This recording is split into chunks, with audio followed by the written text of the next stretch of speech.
Crucible Knights are my favorite enemy in Elden Ring, but they are kind of a pain in the ass. I mean, sometimes it just feels like they become sentient and then they use that one attack that you're hoping they wouldn't, and then they ruin your day. But who are the Crucible Knights and what purpose do they serve? While their origin is unknown, we do know that they existed long before the Erd Tree did.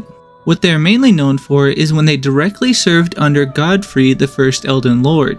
You will find them scattered across the lands between, often in obscure locations and far from the path most often tread. They adopt the role of the Black Knights from Dark Souls 1 as they either drop or are in the vicinity of valuable items. A total of 16 Crucible Knights served under Godfrey, according to the Crucible Knights description. Armor of one of the 16 ancient knights who served Godfrey, the first Elden Lord. We encounter all 16 in one form or another, and 2 of which were distinguished above all the others. Ordovus and Soluria. Quick fact, Crucible Knight Soluria is actually a woman, and I don't know what to do with this information, but I suddenly have a very confusing erection. The first Crucible Knight you will likely encounter is the one locked away like a demonic Furby in the Stormhill Everjail. Fighting him towards the beginning of your playthrough can be quite the challenge, and I'd go as far as to say that he is the strongest boss in all of Limgrave. Honestly, I'd say he is even more of a threat than Godric is. This Crucible Knight is an axe variant, which I would consider to be the stronger of the 2 variants, mainly because of their shield. After defeating him, you'll get 2,100 runes, and 1 of 3 unique Aspect of the Crucible incantations. In this case, it's the tail attack, and it spawns a tail that sweeps around through your enemies, and if you charge the attack, then it'll hit them a second time with a wider range of attack. The downfall of this neat incantation is that it requires 27 faith, so even if you're able to get it early on, that faith requirement will probably end up handicapping your build. Our next Crucible Knight is found deep within the tainted walls of Stormveil Castle, figuratively at least, because they're found outside of the walls, but you have to go inside the walls to get to him, so yeah. Semantics aside, you can find this Crucible Knight by falling down here on the ramparts. Then you just have to follow along until you get to this ledge, and then it will collapse from underneath you, but you don't have to worry because in this specific location, the laws of physics don't apply. Then you can just head over here and challenge the Crucible Knight. But I find it more comedic to just ignore him and then send this lift up because then it'll leave a huge pit that bro just doesn't see. After he plummets to his death, you'll get 1,613 runes in the second Aspect of the Crucible incantation. I already covered this incantation in a previous video, so I'll keep this short. The Aspect of the Crucible Horn incantation is the charge attack that can be used by the tree version of the Crucible Knights. Its main feature is just the insane amount of poise damage that it does, but similarly to the last incantation, it's not very useful when you get it as its faith requirement will end up handicapping your build. Our next Crucible Knights are a weird case, as they are the only 2 that have fallen in the time since Godfrey's exile. We find them as spirits in the Road's End catacombs found along the western coast of Liurnia. The catacombs are really quite benign despite the initially confusing layout. The boss fight though can be quite intimidating. You are initially confronted by a Crucible Knight, but it's not the real boss. That would be the Spirit Color Snail who has summoned these 2 Crucible Knights to fight on his behalf. By the way, you may have noticed that the fight starts out as a one-on-one, but I said that there are 2 Crucible Knights here, and there is. After you kill this tree version 3 times, then an axe one will spawn in. Then after you kill it 3 times, then they'll both appear. Personally, I'd just like to know what bad motherfucker beat these guys, but we'll never know. After killing the snail, they'll both disappear, and you'll get 3,000 runes and the grand prize of the Glintstone Sorcerer's Ashes. Our next Crucible Knight is found in the Siofra River, and you can see him just over there. But how do we get to him? Well, you can start by heading over to the 4 belfries, and then you'll need to use an imbued sword key to open up the waygate marked with the message Night Sky Unceasing. Back to the Crucible Knight, and he's just kind of standing over there looking off into the distance. I don't know what he's going through, but I hope he's okay. We very quickly make sure that he's not okay, as he rewards us 3,080 runes. Now that he's defeated, we can go and grab the treasure that he was guarding, which is the base version of the Mottled Necklace Talisman, which is a below average talisman that can be useful in some situations, but normally is not worth the talisman slot. Now, slamming our car into reverse while doing 95 miles per hour, we can back up and delve into Caelid.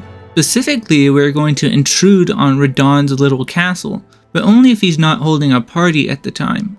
It honestly can be a pain in the ass getting into Redmane Castle when it's in its regular state, but once you do and you reach the chamber outside the plaza site of Grace, then you can challenge the Crucible Knight. But once you enter, you're going to be in for quite the surprise. It seems the Crucible Knight has decided to bring his non-platonic friend, and I say non-platonic because they plan on fucking you. This fight can be a bit of trouble, but you don't have to worry about the Crucible Knight because he won't tag in until the Misbegotten Warrior has lost enough health. So as long as you can kill the Misbegotten Warrior quickly, then you won't have to worry about being spit roasted. On his own, the Crucible Knight isn't that bad, and after you kill him, you'll get 16,000 runes and one of the 9 legendary armaments, the Ruin's Greatsword. So while we're on the general topic of Caelid and General Radahn, he'll need to be defeated before we can get to our next few Crucible Knights. They are found by going down this hole made by the meteor that falls after you defeat Radahn. So now we're gonna head down here and then we'll need to get to the Ancestral Woods where the wild things are. Now we just need to head over here and then we can jump down. And then, well, turn around and, oh lord, he coming. But he really isn't that big of a deal, because all you have to do is get him to half health and then allow gravity to do the rest. This strategy will become very useful as we move forward, as Crucible Knights have a penchant for standing near pitfalls. Now that he's finished falling to his death, we'll get the Horn Shield and 3080 runes. Next, we just have to take a gander over here, and then we'll find a Crucible Knight. And take note that this is a tree variant. I recommend killing the locals first, as they have a tendency to interrupt or duel with the gentleman over there. The Crucible Knight is a bit more difficult, as they have a longer range and their horn charge attack is quite a nuisance. But once you get used to them, they're probably easier than the axe versions. After we finish off this Crucible Knight, we'll receive a Somber Smithing Stone 6 and 3080 runes. Next up is our first distinguished Crucible Knight, Siluria. Before we can get to her though, you must fight through one of the worst bosses in the game, the Valiant Gargoyle Duo. Personally, I have a hot take. The Valiant Gargoyle Duo are worse than the Godskin Duo. That's how much I hate this boss. If you too hate this boss and you want to make the fight easier, then there is a way to summon an ally, and it has to do with this invalid over here. All you need to do is start Fia's questline, and then she'll eventually ask you for a favor, and that's to return a broken dagger to its owner. Then you can just walk into the next room and deliver it to D over here, and then just sit at the round table side of Grace, and then he'll disappear. He hasn't left the round table, and in fact, he'll never be leaving the round table again. That's because, well, he's dead, and you can grab his bell bearing and his armor. That armor isn't for you though. You need to head back to the invalid and give it to him, and I guess it works like smelling salts or something, because now he's awake and you can summon him for the fight. Hopefully that was enough for you to be able to defeat the duo, and now we can use this coffin to descend in the Deeproot depths. Siluria can be found over here, and she can meet quite the fight, mainly due to this grab attack, which will absolutely obliterate your health bar if you're not careful. Other than that, she's not much more difficult than any of the other Crucible Knights who share her mark. So after giving her the honorable death she deserves, we get 25,000 runes in Siluria's tree, which is a good weapon that hits as hard as you might expect and comes with the Ash of War, Siluria's Woe, that allows you to send forth the spirit of Thomas the Tank Engine to flatten your enemies. We also find a chest behind where she was standing, and it contains the Crucible Tree Armor, which has the highest holy resist in the game, so I would recommend it if you're struggling with Radagon or Elden Beast. Additionally, each piece of Crucible Tree Armor provides a 4% bonus to all aspects of the Crucible incantations. We quickly move on to the second distinguished Crucible Knight, Ordovis, and we find him in a real shithole, which is one of these stupid dungeons with the most powerful force in Elden Ring, these stupid ass stone chariots. Once we race to the bottom, we can enter the boss room with no levers required. When you enter the boss room, you're in for quite the surprise, as Ordovis decided that playing fair is for suckers, so he brought a friend to help him beat your ass. So I decided that I'd not be fighting with honor either, but after I clowned the loser he brought with him, I went back to the honorable setup and dueled him with parries. With Ordovis defeated, we get Ordovis' Greatsword and the Crucible Axe Armor and 28,000 runes. Ordovis' Greatsword is a very good strength/faith weapon, and its Ash of War Ordovis' Vortex has insane hyper armor and great damage.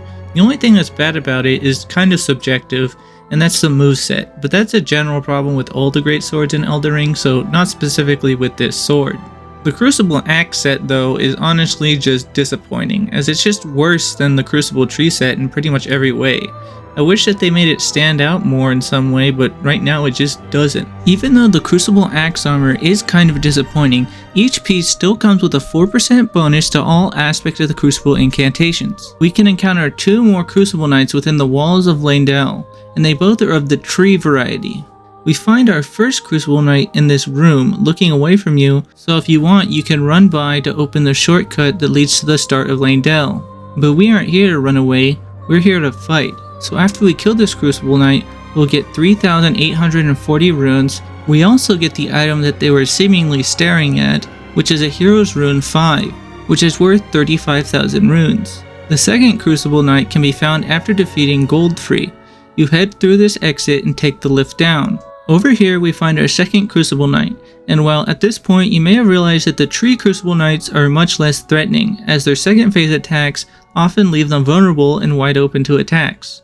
We receive another 3,840 runes, and well, there's no clear item that he's directly guarding, but I guess you could say he's guarding the Bolt of Grandsax, which you can find by jumping over the railing and getting it up on this structure.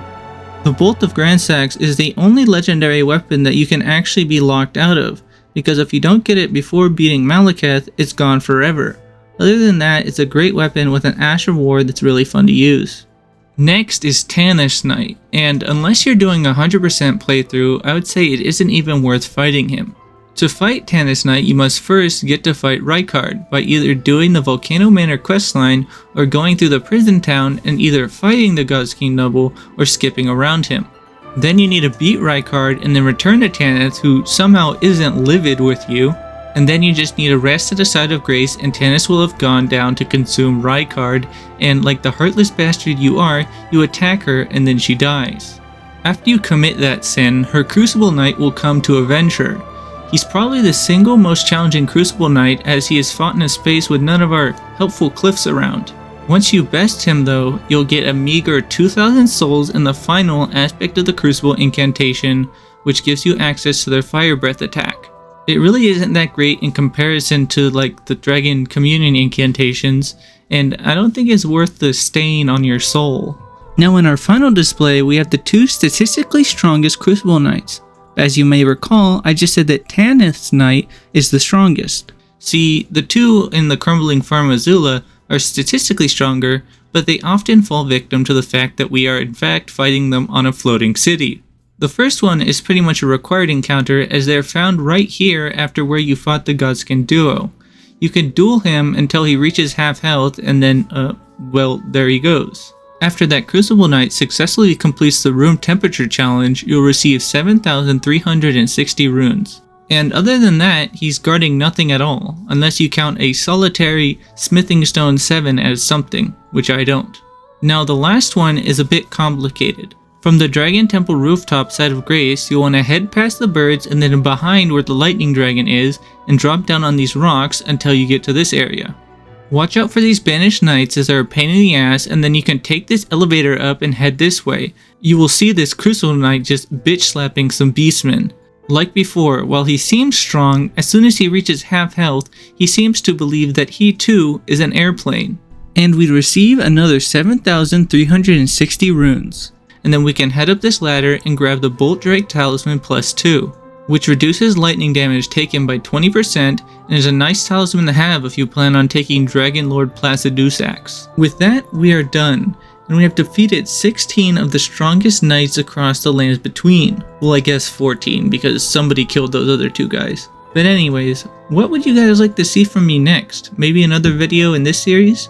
I've been thinking about a Bloodhound Knight video, but feel free to let me know. Other than that, I'd want to thank you for watching and ask you to subscribe if you'd like to see more from me.